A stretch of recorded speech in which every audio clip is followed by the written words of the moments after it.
gentlemen, to the latest and greatest episode of Game Rivals. I'm one of your hosts, Maximilian X, and as always, with me is the PlayStation Master, the man who is ready to say, boy, once more. It's Sean Templar. How's it going, Sean? I'm good. I think it's gonna be a little while before I get to say boy again, but yeah, some pretty exciting news on that front last week. Yeah, we got a lot to talk about. So just to get some other stuff out of the way, we do have some breaking news Oh wow. coming live down the wire. It seems that Nintendo finally did something that people thought they would do years ago, which is bring down the price of the base Switch by 30 euros, at least in Europe, and I think by 30 pounds in the UK. Something like that, I Um, think. So the old price in quotes, used to be 329. Usually you'd be able to get it for a bit cheaper, around 310, if you knew where to look. But the official price was 329. That has been brought down to 299 euros. We don't know anything about a price drop for the US, but suffice to say, I'm pretty sure that's very soon down the line. Heck, by the time that you're listening to this, it might have already been announced for the US as well. So far, it's only been announced for Europe and the UK. So I guess good for you if you haven't picked it up yet and you weren't interested in the OLED Switch. It makes sense because the OLED Switch costs 350. So having that 50 euro price difference, seeing like, okay, you can either pick up the base model or you can get the OLED model for 50 bucks more. Or if you're not into any of that stuff, you can still pick up the Switch Lite for about 230 euros. I think now it's like if you look at it from a value point of view, it's more interesting because if you buy a Switch for 299, you save Mhm. $50 towards an OLED Switch. For that $50, you can either get like a case and an SD card, or you Or can a get game. or a game. Whereas if you buy the Switch OLED, yeah, it's fancier and nicer and whatever, but you still have to pay another 50 to get a game. So that's like €100 more that you have to spend compared to buying the normal Switch for 299. Yeah, it's actually pretty brilliant if you think about it, because now you have, like, if a parent is going to choose one, it doesn't matter if they buy the OLED version or the base version, because they both do the same thing. The only difference is the screen and the size of the screen, Yeah. and pretty much that's about it. And the white color scheme, but that's, again, I'm pretty sure you can buy the Joy Cons eventually separately. For now, I think you can only get them with the OLED model. Um, so if you really want the white one, I guess, but You yeah. wanted So the white now, one. to be fair, I wanted the white one because it's different, and that's the only reason why I wanted it. So So it doesn't people matter that can it see didn't get you it. have an OLED Switch. Well, not Yes, necessarily. yes. The fact that No. you're doubting that just says enough. I mean, you want the Uh-huh. swag and the cool, the look at me, I have the Switch OLED. But Sure, I dude. always stay away from white stuff because it just gets dirty. Yeah, It true. just gets dirty, and I hate that. Yeah, I mean that's true. But if you treat it nice, it'll stay nice. Plus, I always have a case around it, which So is people pretty still can encouraging. see that you have a Switch OLED. Well, actually, I need a new case because my current case kind of sucks. But yeah, I mean, it's a way better scheme than it was like a couple of months ago.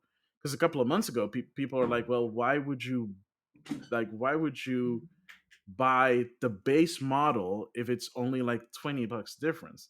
Now it's a 50 euro difference, and it's either getting an additional game or if you're not even getting games with it because it's your second Switch or whatever, you can always get additional accessories. Maybe not Joy Cons, maybe a Joy-Con, but you can get like a Pro controller for that price. Maybe you pay a little more, but at least you have a Pro controller and it works fine. Or if you want to really save out and you don't mind that you can't hook it up to a TV, you got the Switch Lite for you, ready to go. I guess so. I mean, I never liked the Switch Lite, but then again, I'm not a portable handheld gamer. So Yeah, yeah, it's technically not for us, the Switch Lite. It's for people that really don't care about hooking it up to a TV, but they still want that, that Nintendo experience on the go because they either travel or traveled a lot. Thank you, COVID. Or they just like playing, in bed or on the couch or whatever, and don't want to like they want to like completely shut themselves off, so they put some headset on and then let's go. Yeah. Um, so yeah, options are there now. That's pretty cool and right in time because, like I said, October 8th is when OLED Switch launches alongside Metroid Dread. So that's going to be interesting. Um, Are you gonna stream it? Metroid Dread, probably, because I'm getting it on launch day, so I will be able to stream it on launch day. Maybe you should do like I'll, an unboxing on stream and then play the game. I don't have the setup for that. You have a camera. You can just unbox the Switch while you I go have do it. a camera. I have a webcam. I don't have like a two camera setup. Yeah, but you can do like this is the Switch, and then you open it up and you take it out of the box. Look, this is it. You don't need to do the fancy overhead stuff. I mean, you can just like pull it out, like hey, and then you can click on the joy. I'll You're figure it out. yeah. I mean, like we're not aiming for a Hollywood production here with rigs and fancy drones flying over. It's like you in your gaming den just unboxing a Switch. Yeah, I guess. But I will at least live stream Metroid Dread on launch day. So that's going to be cool and interesting because it's been so long. I might actually play Metroid Fusion beforehand on my 3DS because it's on there. Thank you, Nintendo Ambassador Program. And just to get myself refreshed in like where the story left off, because Metroid Dread picks up after Metroid Fusion, because that's Metroid 4 and Metroid Dread is Metroid 5. So yeah, outside of that, interesting stuff. It's going to be interesting to see how that goes into the holiday season. Let's not forget we still have that chip, the chip shortage thing. It's gotten a little better, but it still doesn't mean that it's good. It's coming to the end of the year again, and we're going into the holiday season. We have multiple consoles now because now you have to think about it. We have three Switch consoles. We have two PlayStations, the all digital and the disc version, and you have the Series S and the Series X, all competing in that same bubble. It's gonna be crazy. Oh, and let's not forget that people have been buying pre-orders or getting their pre-orders filled for the Steam Deck, which is coming out at the end of this year. I think that a lot of people are going to scalp the OLED Switch because it's something Probably. new. And I think that might actually benefit the people that buy a PS5 or a Series X because like the attention will be mainly focused on the Switch because scalpers can get more money for that compared to an Xbox or a PS5 because the supply is also increasing and becoming better. So if you're not a Nintendo, if you're not an aspiring Nintendo console owner or you want to upgrade, then I think you might actually be lucky because a lot of people will just focus on the OLED Switch, and then because the intention's all on there, people that want something else might fly under the radar, might be able to secure their consoles. Or what you might see is that there's another spike again in PlayStation and Xbox scalping because it becomes a rare thing this holiday season. Oh, And I can pretty much guarantee that that's gonna happen because it's still yeah, rare now. It's yeah, gotten better, but it's still rare. Like even with Nintendo Switch, it's gotten better. Like I can walk into my local game store and I could probably pick up a Switch right now, no problem. I think the base model is going to be fine. So basically, if there's anybody that's looking into buying a Switch this holiday season, I don't think they'll have a big problem. If they're wanting to specifically buy the OLED, then yes, I agree with you. yeah. It's going to be a bit more tougher if you haven't pre-ordered it already. Yep. And I think Outside of that, that I wonder if the supply is okay because when the PS5 was announced, there was ample time to pre-order it. Whereas with the Switch OLED, like pre-orders went live last month, I think. almost 2 months ago, Is no, it? almost 3 months ago, Are you sure? it got announced before E3. I think it got announced after E3. No, before E3, like 100%. I mean, like I can even look it up. Like when it got announced. Do it because I Uh, think it got announced after E3, but before Gamescom. I think you're confusing it with that because it feels like that the time between it getting announced and the release is pretty short. So that's why I don't think supply is uh, big. no, it's hang on, let me just look it up because one of the handy things that Nintendo's website does is that they also keep track of their own It says 6th users July posts. 2021. Yeah, see, July 6th. Oh, it's had already 3 months. Yeah, told you. Holy shit! Yeah, 6th July. But it was after Which was E3. which was no, that was before E3. Wasn't E3 in June? No, E3 was in July, like the second week of July. This got announced a week before E3. Oh. Are you sure? Because I think Mm-hmm. a lot of people were like, Nintendo's gonna announce the Switch at E3, and then it didn't happen, and then people were like, oh, they'll probably do it after E3. Yeah, let me. No, see, Uh, E3 was June 12th till June 15th. really? Yeah, because it got Oh, announced okay. after E3, because people were like, oh, Nintendo will probably do it during the direct, and they didn't do it, and then people All were like right. Yeah, you're right. You're upset, and right. they're You're like, right. Yeah, oh, yeah, they didn't announce it. But yeah. Yeah. it I feels, mean, I I mean, wasn't like, upset about that. I'm not Why do you saying make it sound like? you were upset. I said like people were upset. Unless you count yourself as people, you're like the only Nintendo Switch owner in the world. But I think it feels I'm like a that. person. Yeah, but you're not people. People is plural. All right, fine. I'll give that to you. But it feels like the window between it getting announced and it coming out is really short compared to the Xbox and the PlayStation.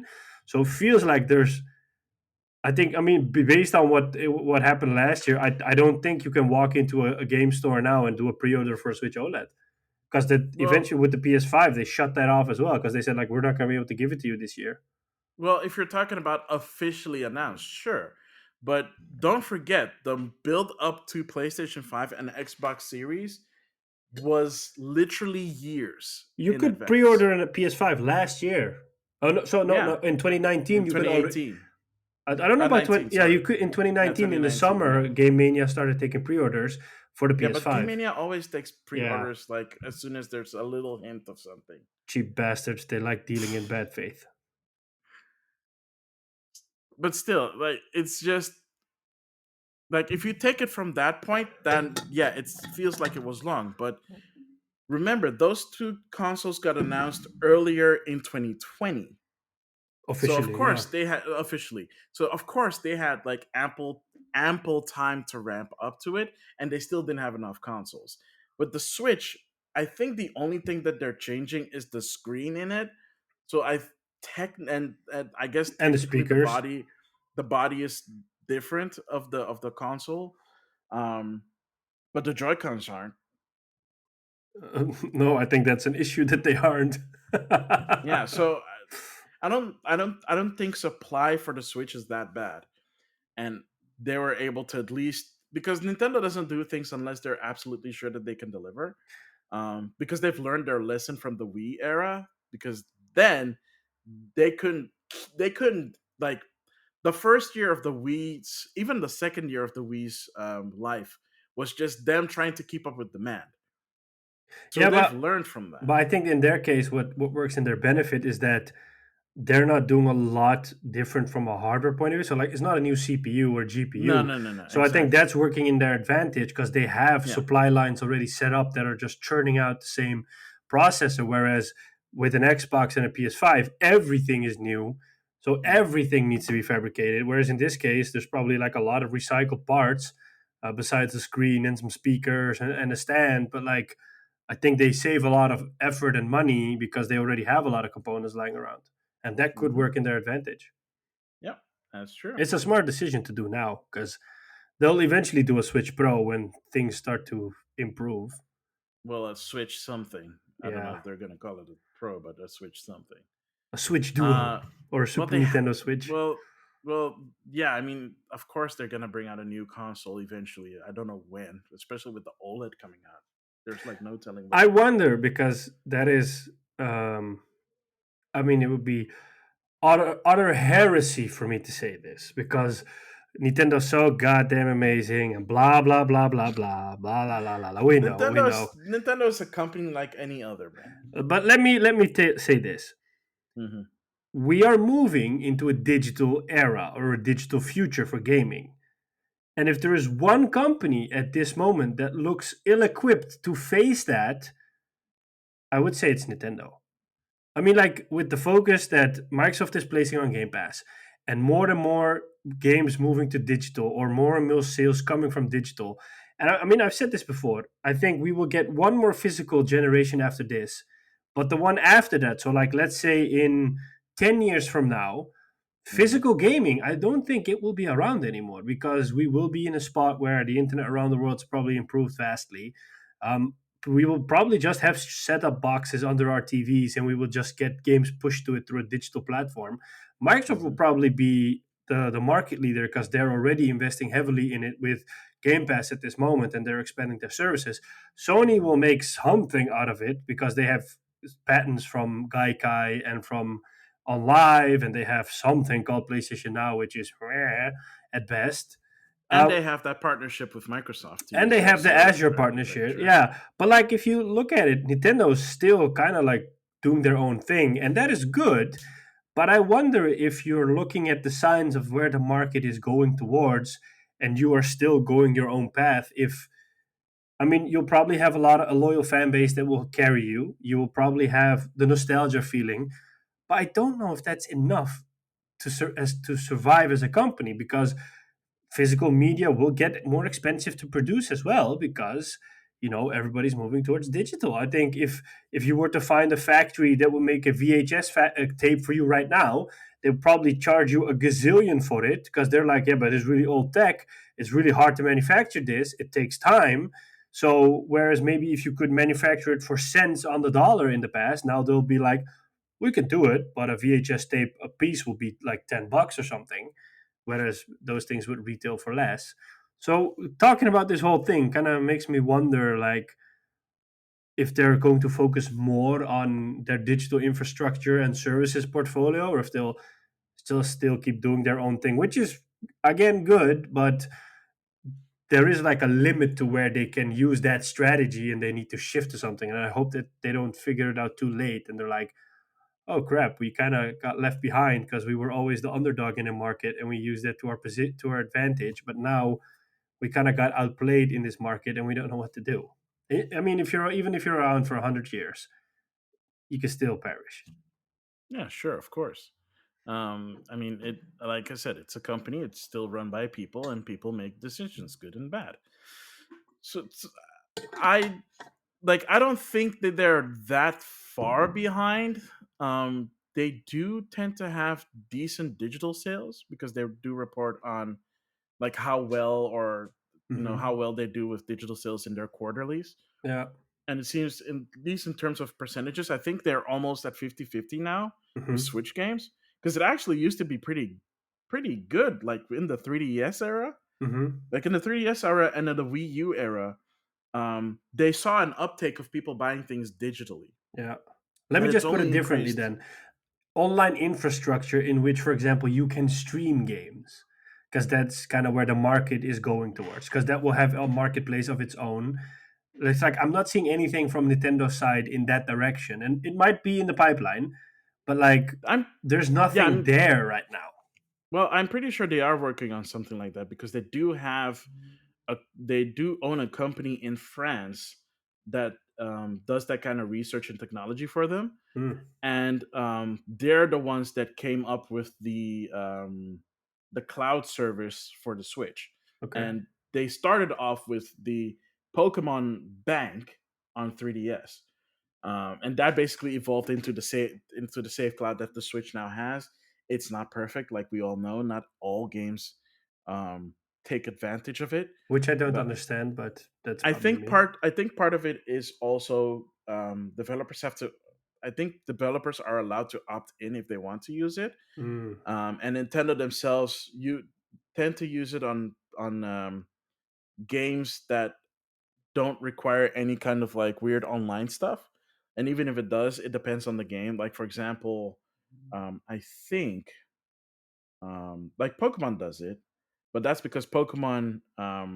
Sorry, Pokemon doesn't use it because Pokemon has Pokemon Home, and they don't want people to duplicate Pokemon with their save files. Mm. So they don't So want it's people like to a put their fraud Pokemon thing. in like, yeah, exactly. So it's like, well, if it's any kind of like cheating that can happen, they won't give you the opportunity to do that. That's why it took them so long to give Animal Crossing New Horizons backup saves in the cloud, because like, well, who's gonna cheat in Animal Crossing? I know that people used to cheat in Animal Crossing by duplicating furniture and then giving it to them to their friends like through saves and stuff like that. But the way they've set up Animal Crossing New Horizons wouldn't even allow that anyway. So why not give us the online saves? So they eventually allowed us to back up to the cloud. Now it took them almost a year, but at least they did it.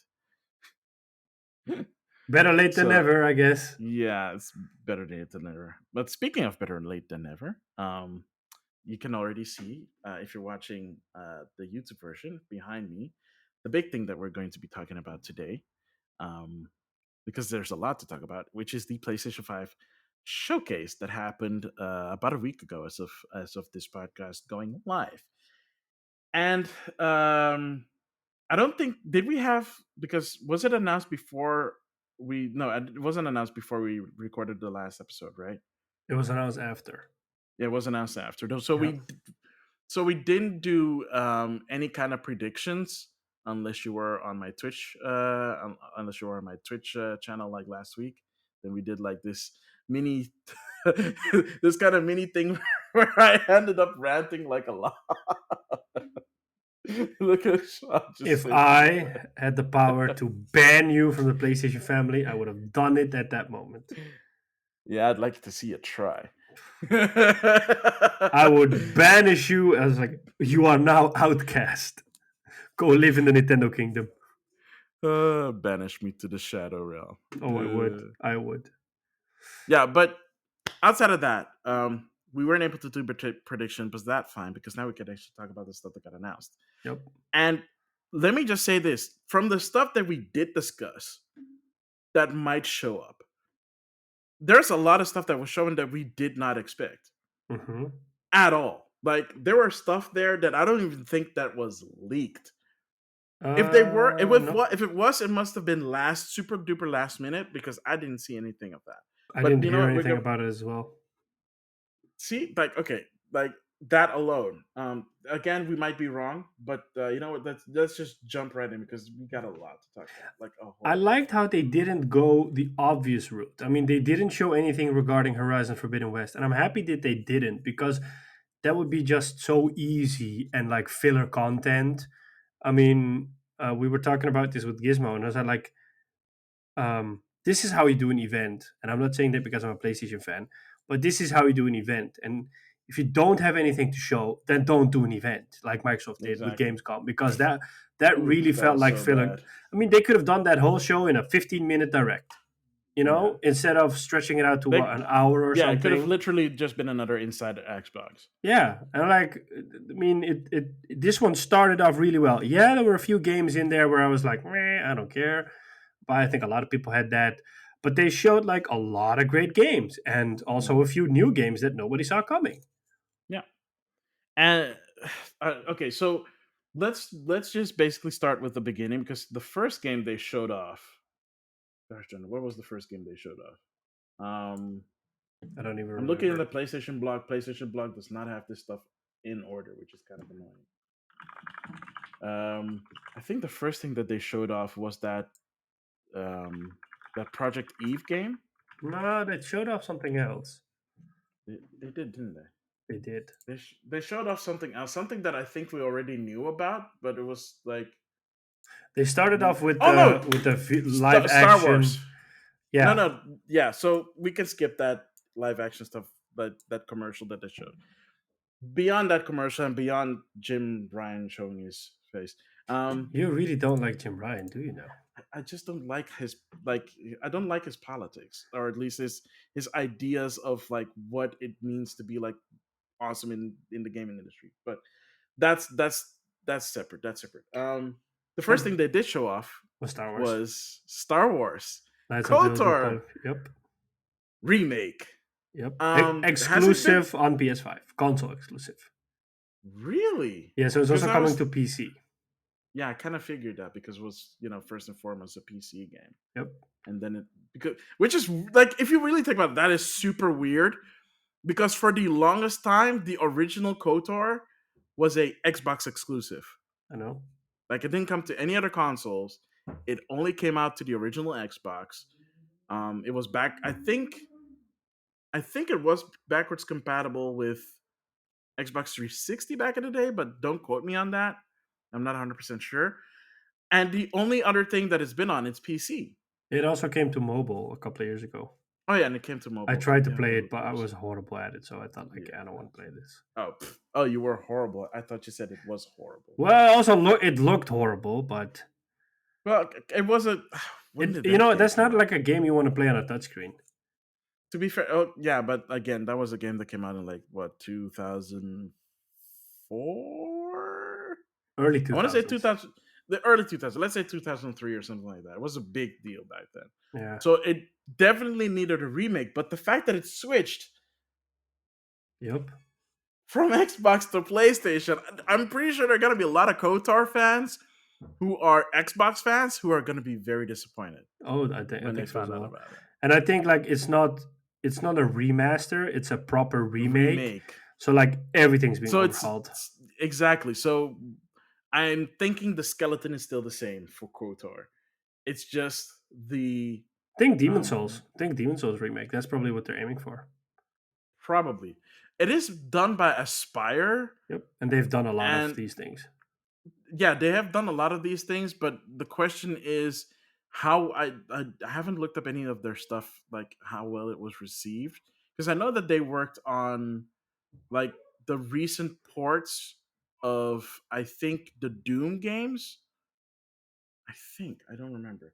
But yeah, that was big. Like that alone was big.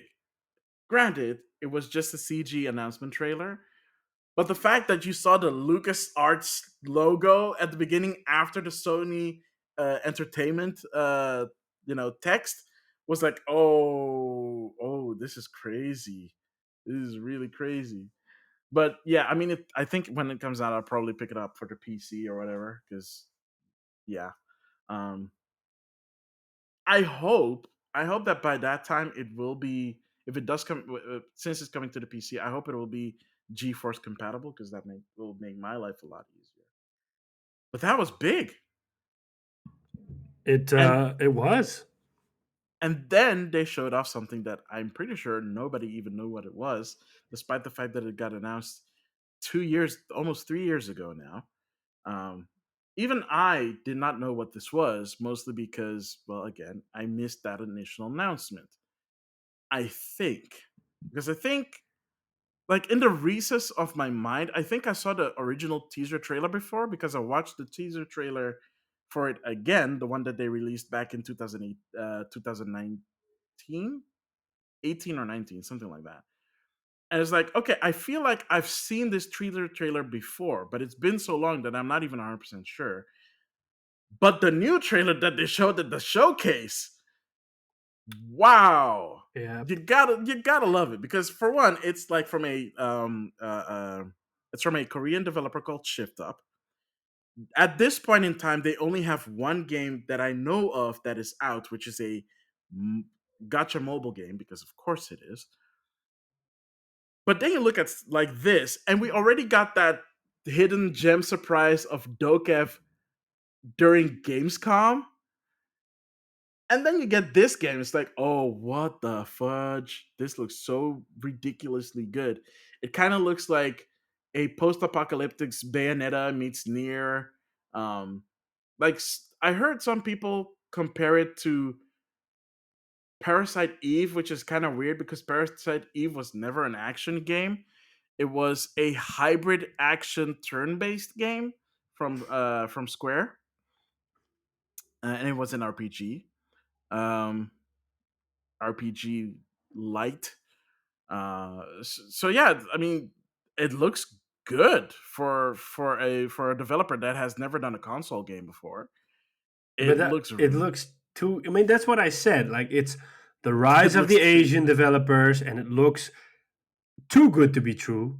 I mean, like it looks like one of those CG trailers they always used to wow you with, and then I hope it's that beautiful. But I also hope that it's really good from a story and a gameplay point of view, because otherwise it's like another fancy tech demo that really looks nice, but is it's kind of like they always say don't judge a book by its cover. This book has a beautiful cover, but I hope that the story that's in the book is also really nice, because otherwise a lot of people won't be buying this book. Yeah, I mean, that's why you have to take this with a grain of salt because, like I said before, the only game that they've put out so far is a mobile game, and it's not even a 3D mobile game. It's not like when MiHoYo, MiHoYo, the developers of Genshin Impact, like they have done 3D games before. Granted, it was on mobile and PC, but they have that experience. That was also a 3D action game. So for them to scale up to a 3D action RPG kind of makes sense. For Shift Up, this is all new. Yep. Granted, it looks good so far, but we don't know what the end result is going to be, and we don't know when it's going to come out. I will say this: the original, when they originally announced it, it was a PlayStation 4 and Xbox One game. Wow. So now it's a PlayStation 5 game. When did they do this? Like, because it takes time to move stuff from one system to another. When did they decide to move the development to the PlayStation 5? It's kind of interesting. If Um, it's a game that's PlayStation exclusive, and if it's a game that gets published by PlayStation, then I think that the game is a pretty yeah, so I don't think it's an good. exclusive. I don't think so as well, but like if it is a PlayStation exclusive and it is being published by Sony, then they have a really good chance of making something out of it, because not only does Sony have all sorts of resources available at them, but when you often when you see that award shows the most is that Sony gets a lot of praise for their producers, because their Hmm. producers are really hands on, and they're really hands on in the right way. So they're not like you can't do this, or we don't want it to be that kind of game, or we want you to make this kind of game because that's what the market is trending towards. They're really hands on and supportive in the way like, hey, maybe you want to try this because that works better in this and this and this way, or maybe you want to look at it from this point of view, because so they're like providing insights and supporting where possible, and that really works for these types of games, especially when you're still a pretty, I wouldn't say you're a rookie, but when you're like pretty new to it all. So if it is a PlayStation published game, then they might benefit a lot from the resources Sony has to offer, and then it would take a little bit of a doubt away, because then you're like, this could still end up being something really amazing. You saw that with Blue Point when they did the remake um, for Blood Demon Souls. Yes, Bluepoint has experience with doing remakes, but even there, you saw that the Sony producers were pretty hands on and were like, "Hey, let's try to stay true to the game as it was, because that's why the game appealed to so many. We can try to bring this game into 2020, but it might scare off some people.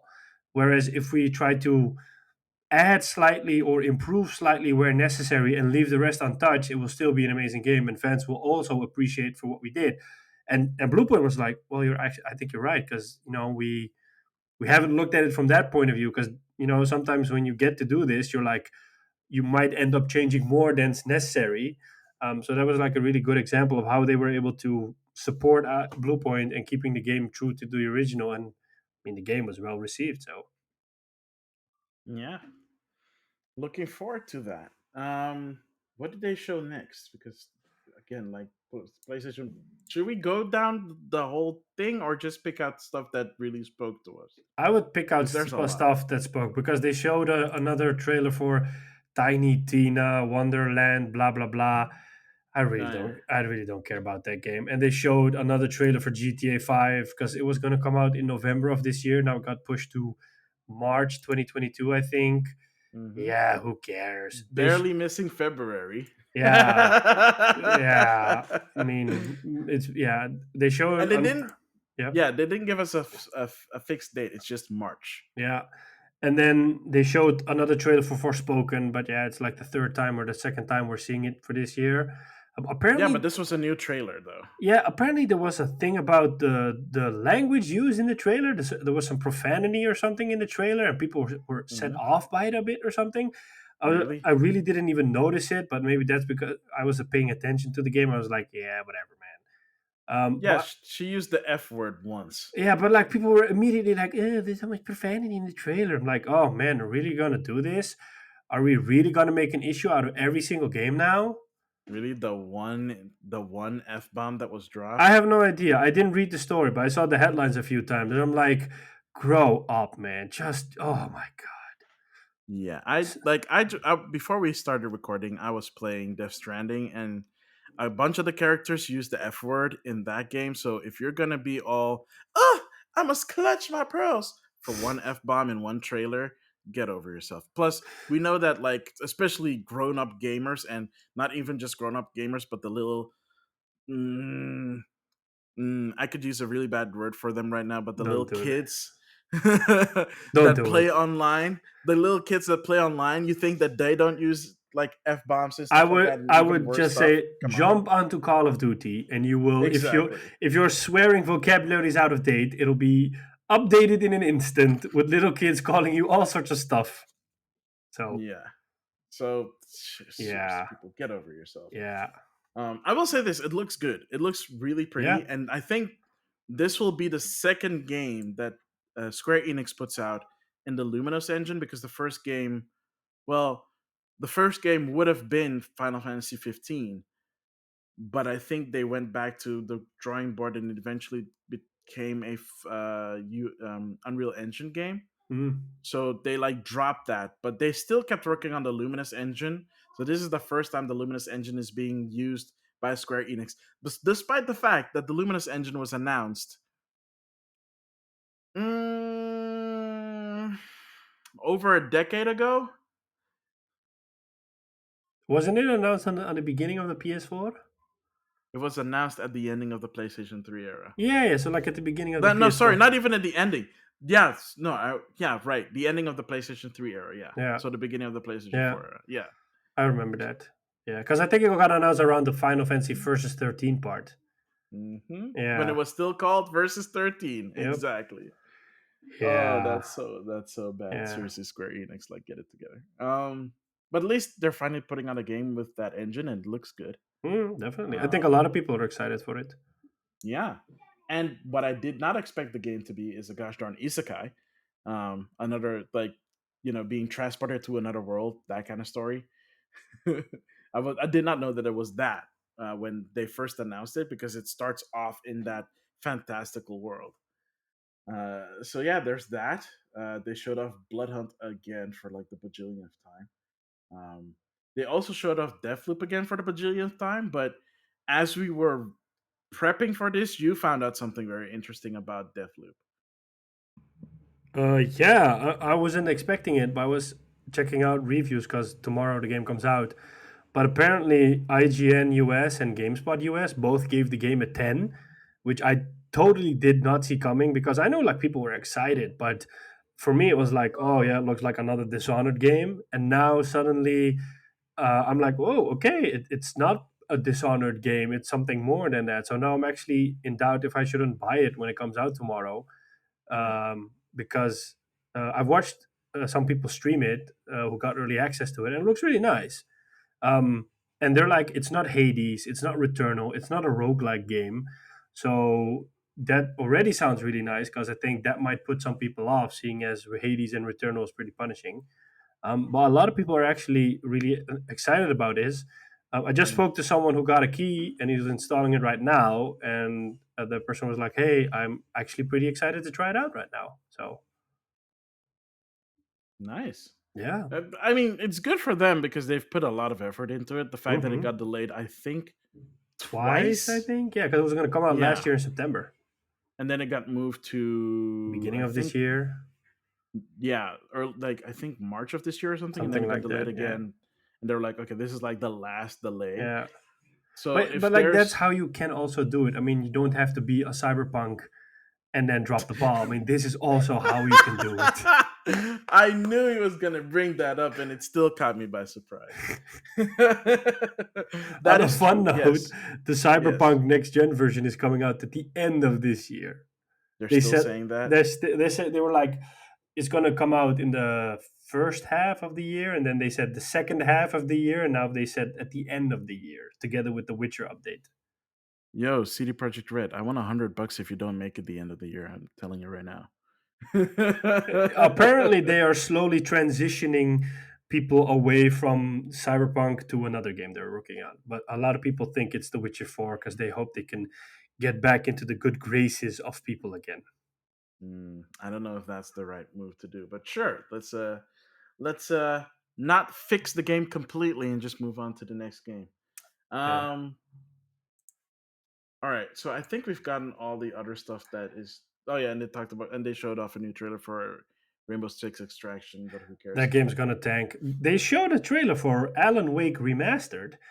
I'm personally looking forward to it. That was kind of rumored slash leaked beforehand, Yeah, yeah, but it was nice to see that it's finally coming to PlayStation. yeah. Because I played the original on the Because it's PC, but I never finished yeah, it, and it was really cool. second chance to play it. Yeah, I'm gonna buy it. It's coming out October 6th, so it's like pretty Yeah, soon already. Yeah, super quick, yeah. and it's coming out on every other console, well, except for Switch, because of course. But it's coming out on PC and it's coming out on Xbox. Yep. So if you want to pick it up on there because you're an Xbox fanboy and you're like, oh, this is a Xbox thing, you can still get it there. And I wouldn't be surprised if it came to Game Pass day one. Although I don't think that has been announced unless I missed that announcement. So outside of that, good, great, awesome. But yeah, um, those are the. Oh yeah, and they showed a new trailer for Ghostwire Tokyo, Yeah, that's which coming out next still year. doesn't have a date. I think it was gonna come out this year, and then it got pushed to next year. Yeah, Yeah, but the fact that they didn't have a new trailer for an actual, like, not even a release window yeah. is still it's still a bit worrying because it's been a long time. This game has been in development for a really long time. I think it got announced like 2 or 3 E3s ago. Yeah, it got announced at the last E3 where people were like physically present at. 2019. Yeah, Yeah. yeah, To be yeah. fair, they didn't really have a trailer. Like they had a concept trailer. So Back maybe the then, but game was still now very, they had like very early. yeah. But hey, the fun part is after that they kicked off the second part of show, which was all stuff made by PlayStation Studios. Oh my goodness. And boy, did they show some really cool stuff made by PlayStation Oh Studios. my goodness. All right. Okay. Do you want to say it or do I know? No, screw it. I want to say it because it it it blew my mind. You can't flipping even mind. pronounce the words. You're like, but. Okay, so I think at this point everybody was expecting, right, that we're gonna see the next Insomniac stuff. Yep, Even if it's just a CG trailer, we're gonna see something, right? yep. Because like everybody is expecting, oh, Spider-Man 2. I already said before, if we're gonna see Spider-Man 2, it's not gonna be gameplay, it's gonna be CG, and it's not coming out until at least 2023 because Apparently, it was running in real time on PS5, so it's not like it's completely CG.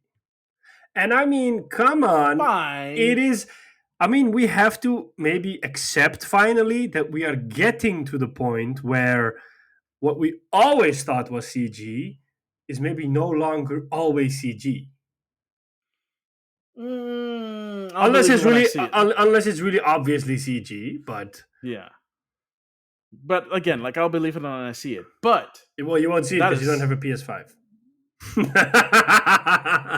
Oh, I couldn't resist. But that is not what we were talking about. Yeah, We did get the Spider-Man 2 announcement that we were expecting. And it was a trailer, short, brief, with Venom, which is pretty badass. yeah, And I think because there's a person narrating, and I'm not 100% sure who it is, the accent makes me believe it's Craven the Hunter, could be. but I'm not 100% sure it would be Craven the Hunter.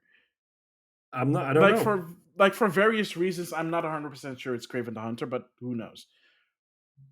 But what they showed us before to make us think that it was Spider-Man 2 was a CG trailer for Wolverine. Yep. Marvel Wolverine by Insomniac. They did it again, people.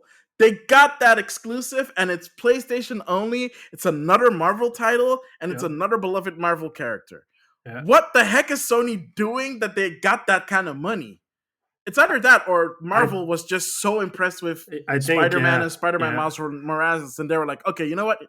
You can choose whatever character you want next. Yep. It's fine with us. That's insane. Yeah, I think it's like building on years worth of relationships they have, and both from the movie side that they did some. I mean, like the all the previous Spider-Mans before Tom Holland, they weren't necessarily that bad.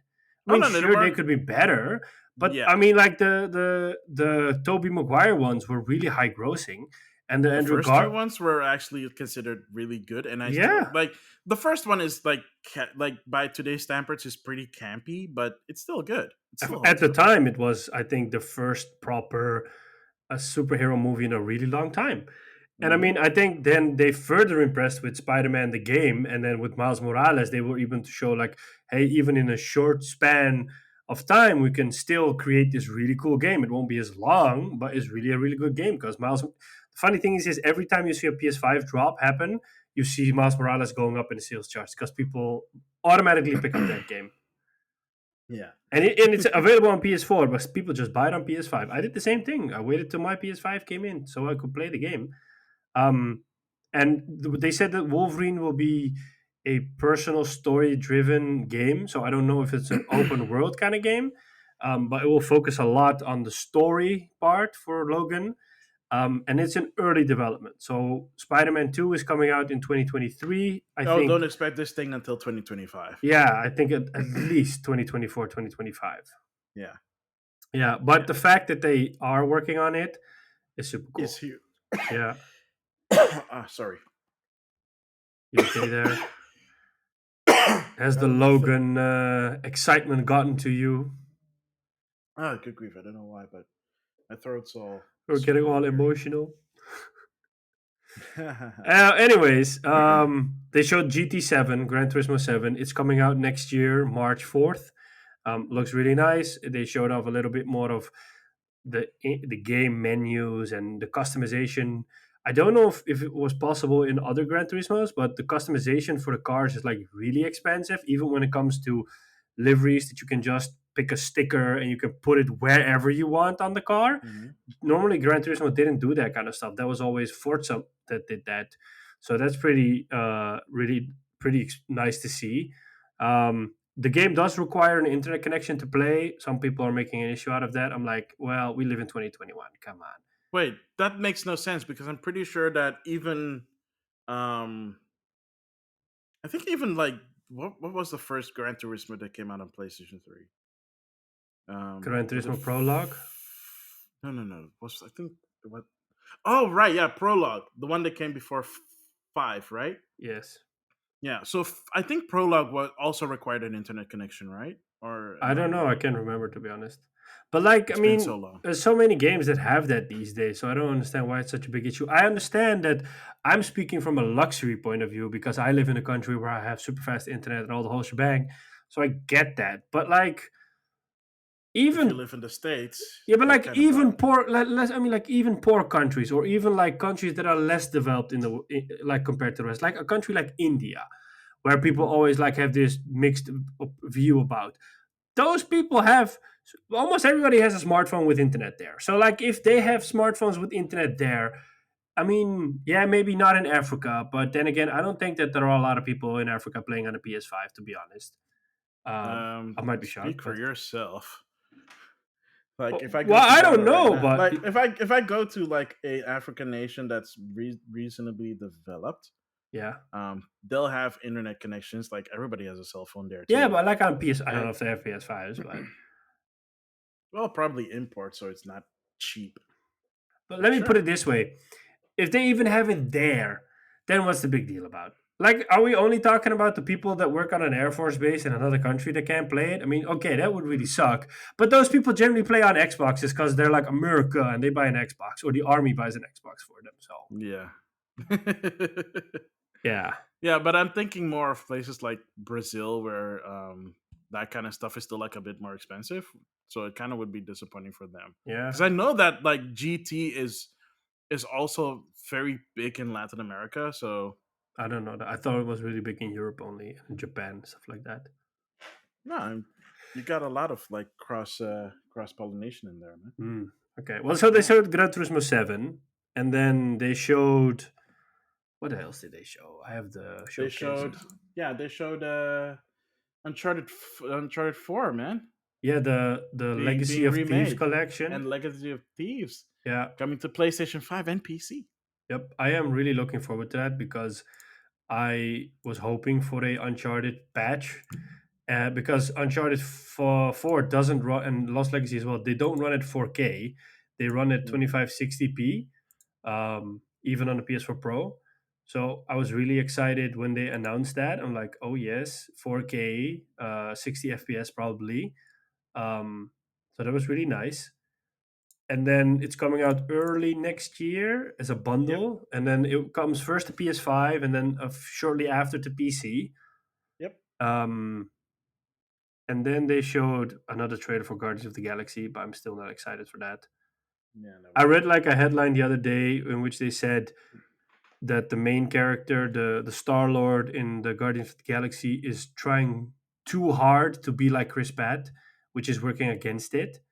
I was Honestly, like, yeah, that makes sense. yeah, If you want that, then just get the actor instead of trying to mimic the actor. yeah. Um, because apparently it's not even that expensive. I was watching a podcast the other day and they were talking about 12 minutes where Hmm. they have this stellar voice cast, and they said like it's probably not super expensive to get those people to do the voice work for your game, because it's not like you claim their time for months and weeks in a row, where with a movie they get millions, because they basically have to block out a part of their year to be able to work on your movie. But here is like a couple of days or a couple of afternoon sessions where they just record the lines and that's it. They don't do the mocap, they don't do the performance capture. So like for if for a game is 12 minutes, it probably wouldn't have cost them as much as people think that it would cost. Hmm. And even then, the voice acting is okay at bits, because apparently a lot of people that play 12 minutes say like it the lines don't really match the moment. So like you would Hmm. do something and then you get like this weird response where you're like, doesn't really get make sense to get a response like this based on the action I'm just taking. Yeah. Um, so like if they wanted Chris Pratt, then get Chris Pratt instead of try to mimic him. Well, so here's where people also get a little bit of misconception is that they of course they're not going to get Chris Pratt because when you get Chris Pratt, you're not just getting his voice. You'd have to do his likeness because it Yep, would be weird to get his voice out of a different likeness. yep. So you'd be not just be paying for um, him doing the voice work, you'd also be paying for his likeness, which is not cheap. Uh, that's why I think that's one of the reasons why Marvel Avengers is all like dollar store Avengers that kinda sorta look like the MCU characters, but not really. You And the know same how I thing, think about it, right? Like they just I went up know to a Japanese designer and they said like, "Look at these people. Now, if you were to take inspiration from these people, how would they look in your opinion?" And then it's like, "Oh, I can do that." And then he just drew up some dudes and like, if I fuse an American and a Japanese person together, this is what you get. again. Avengers was developed by a Canadian developer called Crystal Dynamics, not by Japanese people. The publisher is Square Enix, so you can't tell me that Square Enix has no say in it. No, they have a say in it, but they're not the ones doing the design. And Maybe I'm pretty sure that beyond Square Enix having a say in it, I'm pretty sure that Marvel has a bigger say in it than they do. maybe they had like a Japanese developer at Crystal Dynamics and he took the inspiration from it. Gosh darn it, why do you want to bring it back to that? Sheesh. But the point still stands is that it's Yeah. not cheap to get their likeliness and their voice work.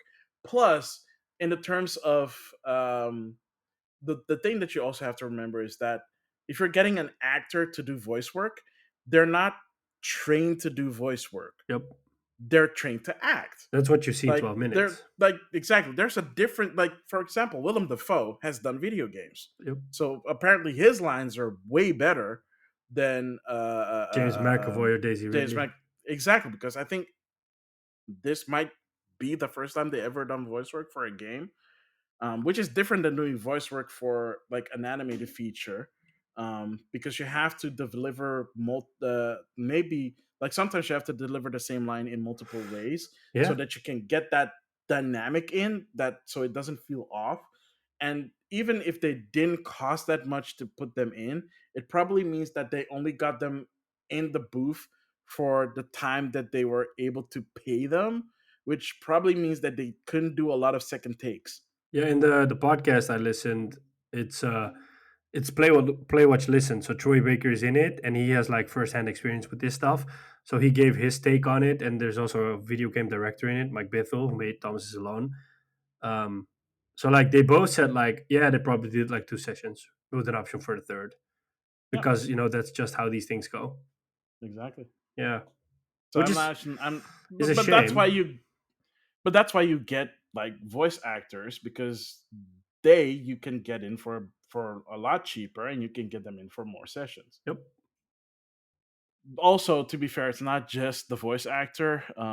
Like if you have a good voice director who cares about the project, you can still get a decent performance out of people that are not necessarily good.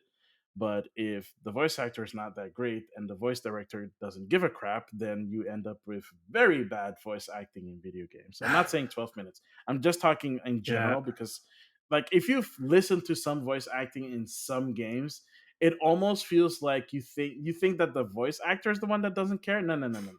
It's not the voice actor that doesn't care. It's most likely the voice director that doesn't care. Yeah, because the voice actor just delivers the lines, and he doesn't know if it's what the people are looking for or not. Exactly. They do it by direction. Yeah. They might have input, but sometimes if a director doesn't care, you can have input and they'll just ignore it. In the funny thing is that Troy Baker mentions that he's worked on projects where um, the voice director, they're working with like big talent, and the voice director is maybe afraid to go up to the big talent and say like, hey, we need you to do better. So that instead of doing that to the big talent, they went to Troy and said like, hey, you need to do better. And Troy was like, what? But I'm doing the best I can. Why are you telling me to do better? I just delivered the best I could, And they're like, no, no, no, you need to do better. Yeah, that sounds about right. Yeah. Oh my Yeah. goodness. But like after all, they showed the game everybody was waiting for, which, and I think that's the one thing people knew was coming, which was a brand new trailer for Days Gone. Blah. No, no, no, Oh, no, wrong. that would have been something exciting. That would be really cool. No, I don't know why of God of War, Ragnarok. Hmm. It's officially called Ragnarok now. Yeah, It looked really awesome. yeah, It it looked did. really good. Yeah, Atreyu is older and Yeah, he's become he's like trying this to find out annoying snobby boy now. again. Yeah, but What you like mean again? in the first one, he wasn't as annoying. He was like this curious little kid that's just There the is one part of the story where he does get that kind of like worse than yeah, in but that's this like one. when he finds out that he's a god. Yeah. But like here, you're like he's like, yeah, Spoilers, by the way. let's take the fight to them, and we'll just kick their asses because we're gods. I want to know more about my life. Blah blah blah. Maybe mom wanted us to take the battle to them. Like, and Kratos is this really he's even more caring father than in the first one. And Thor is in it. Freya, the mom of Baldur's in it, because of course you kill Baldur in the first one. That's how basically the game ends. Hmm. Um, and I read that all 9 realms are included. In the previous game, not all the realms were included. So all 9 realms are included. That also means that they will be going to Earth, to Midgard, which can be Oh, exciting. Yeah, that can be interesting. yeah. Maybe they'll go to Mount Olympus or something like that. Yeah. Um, what's that central area again called again? with the tree, you mean, No, or the world not serpent? yeah, where the world serpent is. What that lake? What was it I called don't know again? what it's called though. I just know that the Yeah, but world serpent is there. yeah, but it was frozen over. So is the Yeah, world serpent okay? Because yeah, again, he is a serpent, so he's cold blooded. So if it's cold, yeah. The the game world is set. serpent's probably asleep. Yeah, the game is set a couple of years after the first one. Yeah, you can tell. Yeah, Oh man. yeah. It's I don't think it got a release date. No, no, it didn't get anything. No, but I think We know. it's safe to say it's coming out next year. Yeah, so remember when it was originally announced, they said it's coming out this year, Yeah, despite the fact that it didn't have anything to show. and we all knew it was never going to come out this year. Exactly. So and they still haven't given us a date, so it might come out holiday season next year. I think so. They'll do And like I Horizon said, beginning and then this one to close off the year. yeah. So like I said, this game is going to be the last game that's going to be cross generation, I think, for PlayStation. I'm Because not sure. I I don't don't think they've know. announced anything before or during that is going to be a cross generation game I from mean, like from like PlayStation Studios. Yeah, I'm talking it about. would be the best game to close the PS4 chapter. Hmm. But if supply issues still keep on going into next year, which some people are predicting that it will might even last to 2023, don't hope so. But if supply is still tight until next year, then I think we'll still see a lot of games coming to PS4 because you can't alienate that audience. Yeah, true. Yeah. Um, I think you know what I think they will gonna. I think no matter what they're gonna aim for 2023. You know why?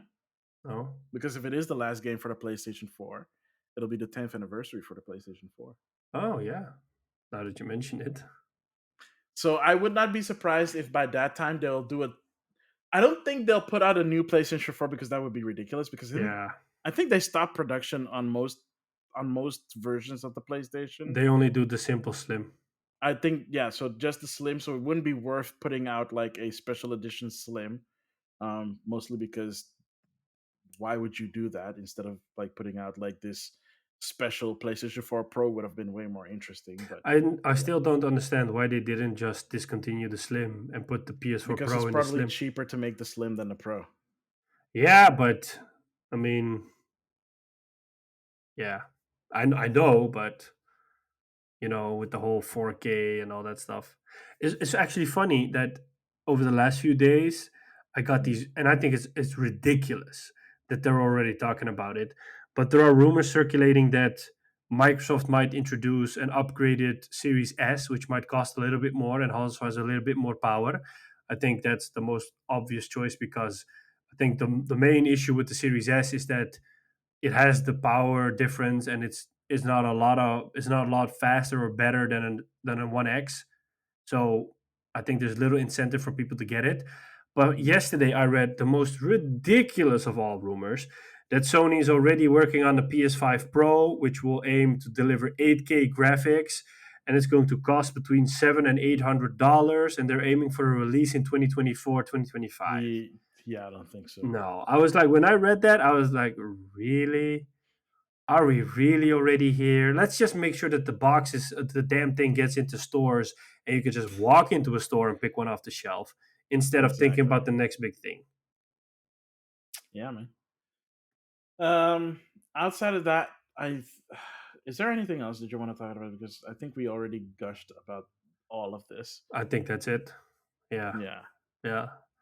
Let's move on to good the next showcase. segment. Yeah. I Oh, will say this. I would do want to end on this. Sony, if you do showcases like these, if you make state of plays that are awesome like this, fine, perfect. You get the A grade. Just don't do lame duck state of plays anymore because we're kind of over it. Just do stuff that makes sense. Or if you're gonna do something, make it like very small. Don't make it a state of play. If you don't have anything to show, like we said before, don't show it or show it in an appropriate venue. And please don't make a state of play something that is just for like the lame announcements. Make the state of play something that you want to do. This they could have literally called a state of play. I have no idea why they made it all super fancy like I did. If you can see here in the background, this is the announcement, gosh darn screen that they have on the PlayStation blog for it. If you're gonna do it this fancy, just call it a state of play. Unless you're trying to brand state of play as something insignificant, which is kind of missing the point. If you get what I'm saying. But other Yeah. than that, loved it. It was Very it great was great. showcase. Yeah, I think they'll still do a PlayStation experience this year because there are rumors about that at the end of the year. But who knows? Yeah. Yeah, Well, I honestly went in with medium expectations, and all my expectations were blown. And this is coming from me. So, I had the same thing. Yeah, all right, cool. So, with that, let's stick go. around and we'll be back. Exactly.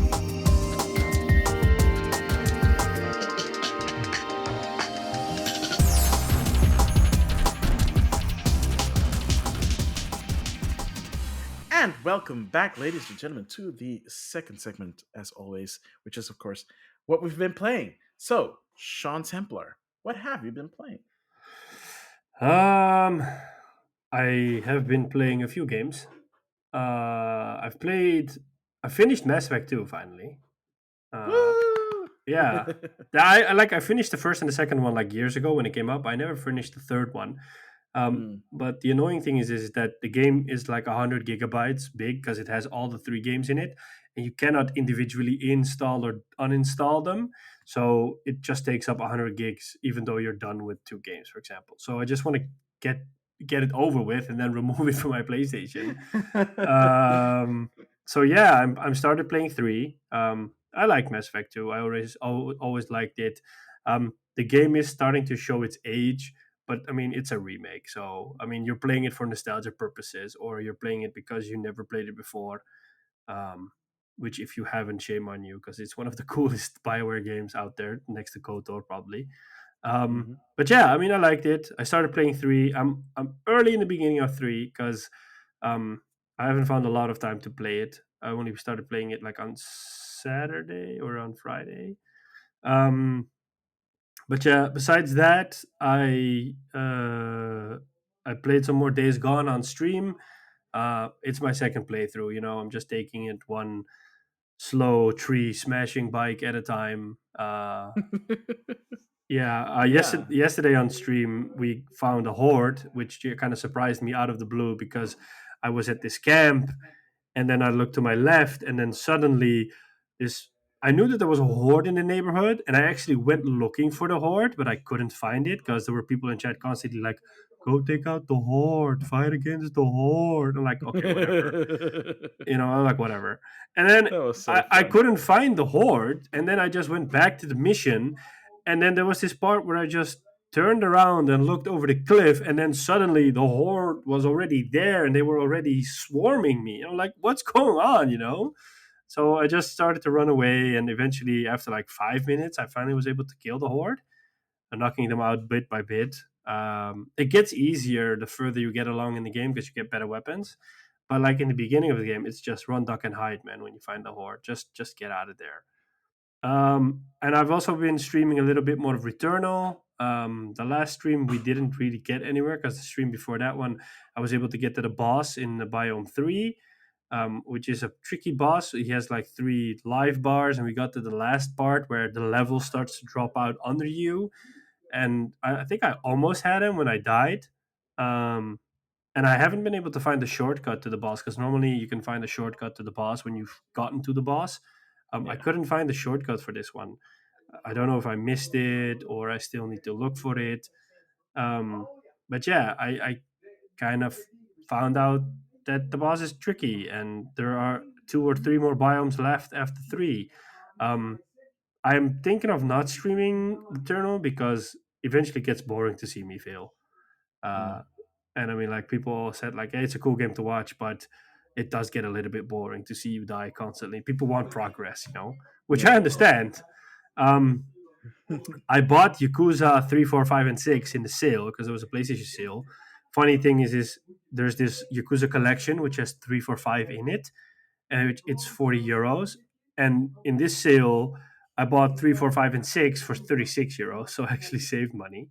I haven't started playing it yet, but I'm looking forward to playing it. But I was thinking, like, okay, let me just finish one game before I start playing Yakuza. So I either want to finish Returnal or Mass Effect before I jump into Yakuza. But I'm actually thinking about buying Deathloop, maybe, seeing as the reviews are that positive. I Hmm. know that Death Stranding Director's Cut is coming out in 11 days, and I really want to jump back into that game because I know you've been playing it. I've been seeing other people stream it again, and it just really got me excited to jump into it again.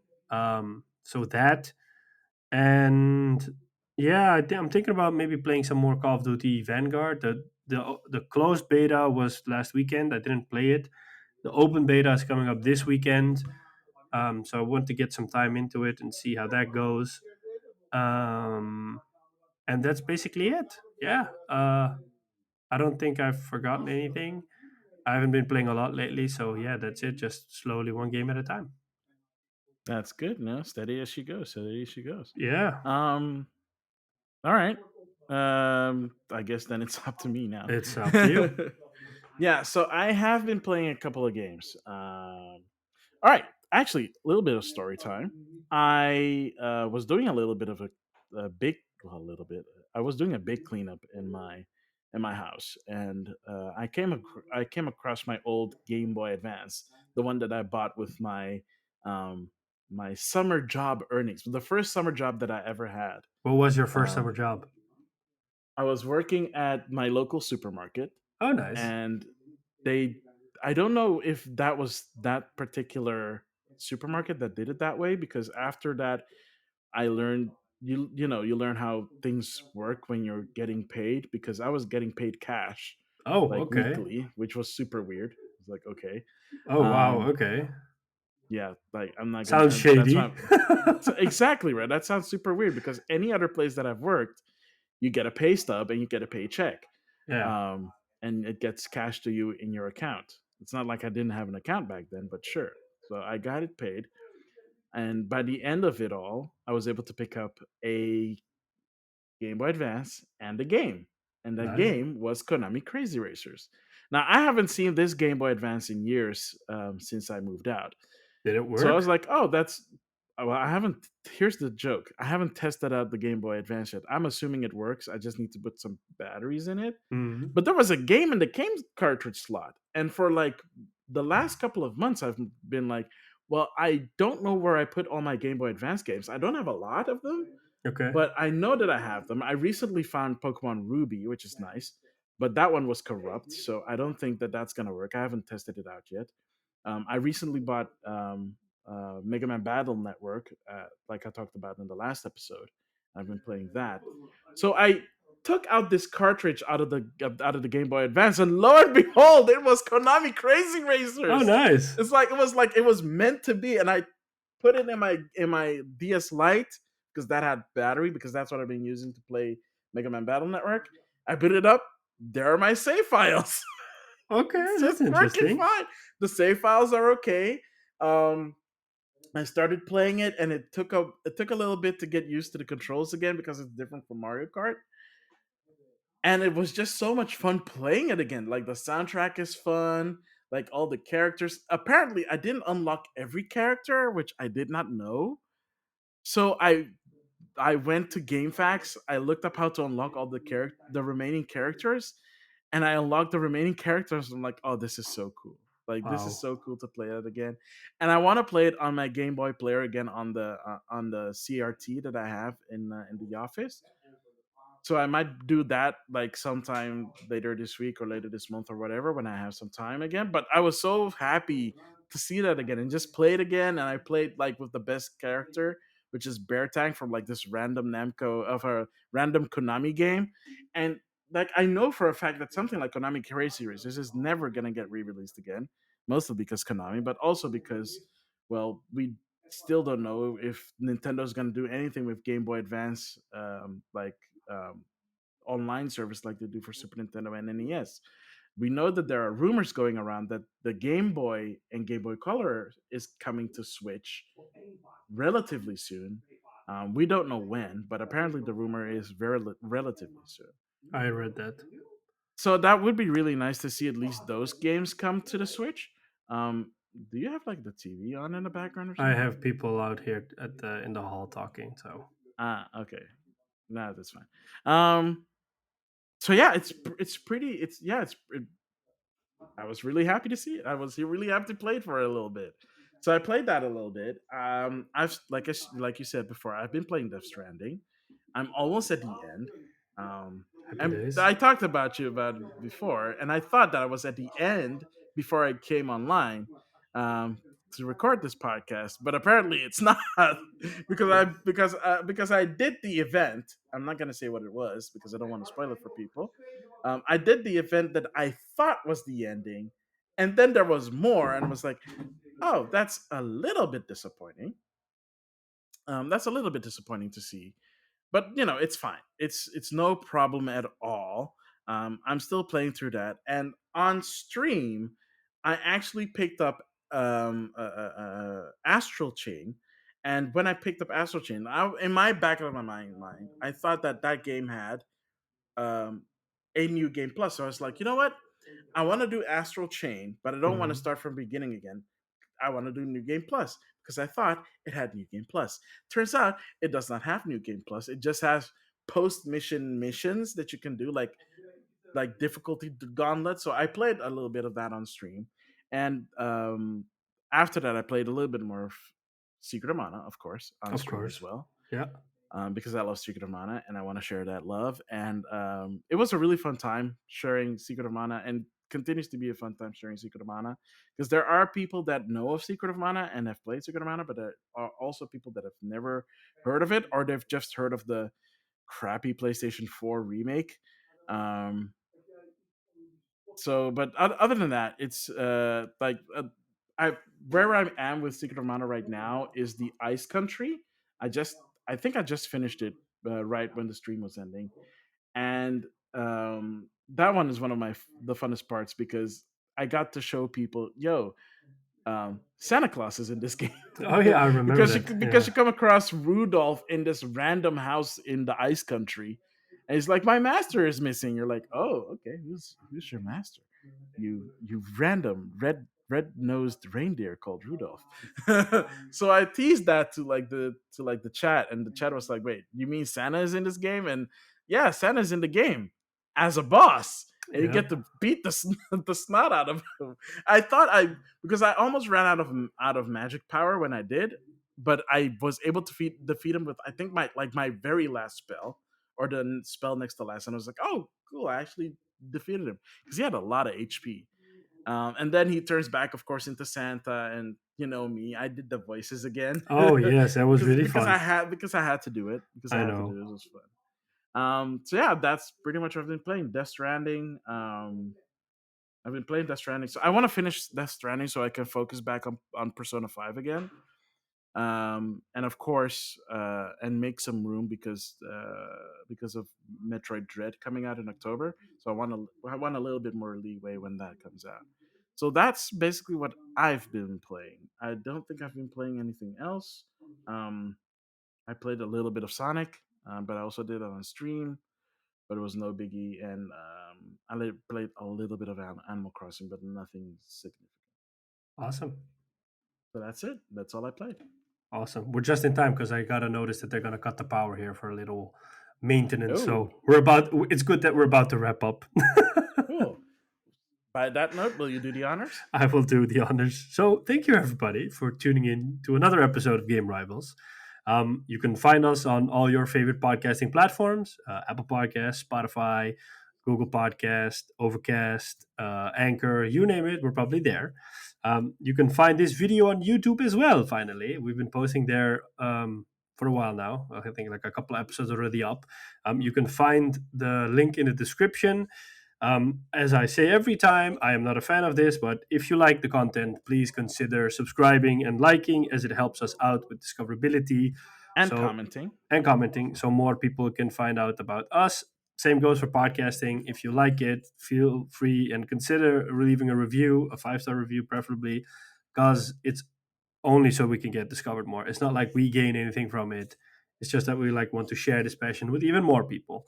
Um, You can find us on social media, game underscore rivals underscore on Twitter. Maximilian is on Twitter as well, at Maximilian. We're on Twitch, at Maximilian underscore X, or at Sean Templar, or twitch.tv/Maximilian or Sean Templar. You can reach out to us through email at gamerivalsfeedback.com. You can find us on Instagram at Maximilian underscore X or at Game Rivals. And that's basically it. I think on that note, I have been and always will be Sean Templar, And I have been and will always be Maximilian X. and we'll catch you on the next one. Later.